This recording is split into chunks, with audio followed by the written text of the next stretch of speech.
In terms of the remaining European squads, I'm going to jump to Spain Mhm. next. Okay. We've got head coach Jorge Vilda bringing in all of his roster. We got a number of players that I'm sure folks are probably familiar with at least at this point, right? Watching so many of these players connected with a team like FC Barcelona. You're talking about 10 players across this roster for the Arnold Clark Cup, largely considered the best club team in the world right now, just because of their success, their constant run of success, right? That has been in play. And obviously, having the best player in the world on your roster. And Alexia Putellas is probably a little bit more of an X factor, right? If you're the Spanish side heading into this Arnold Clark Cup. Yes, I mean, you have to take a look at that. Overall, Spain ranked number 9, so they're actually the lowest ranked of this crew and these nations heading in out of the top 10 teams, but still ranked number 9. Incredible. And as you mentioned, Alexia Putellas, she is the best in the world right now. It's her elegance on the ball. She is so fun to watch. So I like that you highlighted Spain, because this is a player that it's just fun to watch, right? Anytime you get to watch the best player in the world, you should turn it on, and you should do that. She's can score goals. She is just crucial to Barcelona, and she's crucial to Spain in getting in behind, going forward. She's just really, really an important player for them. And she's the best right now. I like that you jumped to Spain, because they have a lot of players for them that know each other, because as you mentioned, 10 playing on Barcelona. So if they play together for club, and then that translates directly to their nation play, and every single player called in for the Arnold Clark Cup plays in Spain except one. There's only one player on Spain's team that does not play in Spain. That is defender Ona Batley. She plays outside of Spain for Manchester United. That's the only one. That just goes to show how competitive and intense the football is in Spain, which of course we already knew, but for those like who are coming to this new and fresh, this is a good squad that they have put together. Yeah, I'm really excited to again see what this team brings up against, England, Germany, Canada. It's partially why I had the Germany and Spain game as one to watch for me. And in my book, I mean, having been able to watch, some of these players with Barcelona live, they just sort of play a beautiful type of soccer that you just want to see played out on the international level as well, not just with club side. So I'm going to be absolutely trying to keep an eye on all of the games that they play for sure. With so many of these different players, hopefully coming in and out and being able to get different looks, right? Because when you're playing this sort of round robin style tournament, things like minutes management and player rotation will obviously come into play. So I don't expect 10 players from Barcelona to be like getting all three like full 90-minute matches. Although we'll see.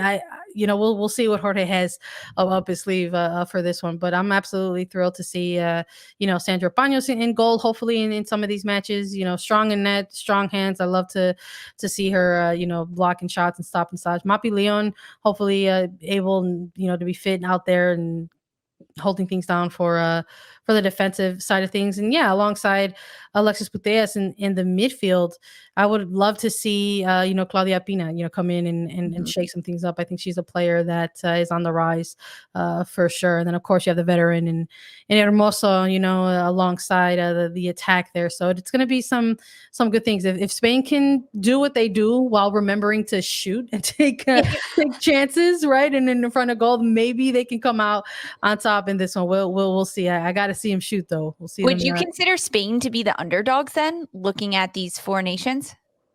You know what? No, it's hard to say. I think it's easy to maybe look at them and say they might be an underdog in this one, especially when we were looking at the rank and you're putting a number by it.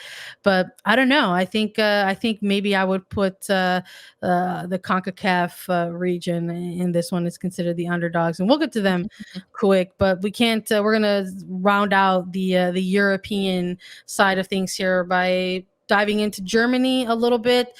highest, one of the highest ranked, number 3 in the world in terms of this tournament. But they're coming into this inaugural cup as invitees from England, missing some big names going into this tournament. Lisa.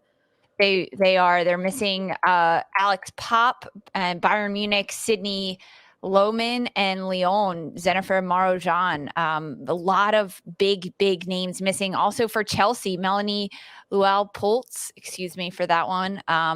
Yeah, a lot of big names. There were a lot of different roster changes for this one. When the initial rosters dropped, there was not a lot of names listed that ultimately couldn't be called in. 7 players that were ultimately ruled out for various reasons, some of them COVID, some of them injuries happening. So a lot of changes going into this. It's really that next man up mentality for Germany at this point. And I think that's what makes the Germans so good and so intense, is that they can have 7 players that were essentially first string to be called in for this cup and this tournament not be able to compete, and the next 7 that are slotting in are on the same wavelength. They are the same level of intensity, the same level of play. I'm really excited to watch Germany play. I'm really excited to watch their goalkeepers. They're 2 of the top goalkeepers in the world. One with FC Bayern is Laura Benkarth, and then Chelsea's AnnKatrinBerger. These 2 goalkeepers are phenomenal. There's only 3 matches to be played for Germany, and I hope we get to see a full 90 from each of them, because that's what I really want to see, and how they play with their national team and against international competition. So that's really what I'm keyed in on for Germany and what I'm going to look at. I'm with you on that. I mean, we say it all the time. We love defense here, right? And we include the goalkeepers in that. I mean, AnnKatrinBerger just has been lights out for Chelsea. She's had a string of matches to hang her hat on the club side of things, for sure. Connecting with that with someone in the defensive line, with somebody like a Sarah Dawson, I'm going to be looking for individual performances from her. Other individual performances I'll probably be looking at to see if they're going to have a role for this German side. Obviously, Leah Schuller is the big name in terms of the forwards, but I'm also even looking at someone like Linda Dahlmann, right, a midfielder who could possibly come off the bench, be a bit of a game changer, a veteran who can make you pay on set pieces, right? She's got a mean noggin and can head him away. So, people I'm sure she'll be on the scouting reports, I'm sure, for other teams. I wouldn't be surprised that, like, keeping that game between Germany and Spain, if maybe it came down to something like a set piece with Tallman on the end of it. So I'm eager to see. I mean, I think the sort of storyline around Germany with multiple players being called in and then ruled out and et cetera, is maybe a little bit of a challenge or opportunity that the team is going to try to take on as they head into this tournament. How are they going to look like? How are they going to rally together with some of those changes and sort of be able to push through that? Now, in terms of the fourth and final team participating in this one, we've got the CONCACAF representing with the Olympic gold medalist, Canada. Head coach Bev Priestman, like you said, Lisa, I think you set it up pretty early at the top of the episode. This is another important tournament for this team to be participating in to kind of kick off things in 2022. Ton of players from that gold medal winning team, 18 players total, but no Kristen Sinclair available due to personal reasons in this one. A ton of NWSL connections as well, Lisa, for Canada going into this one.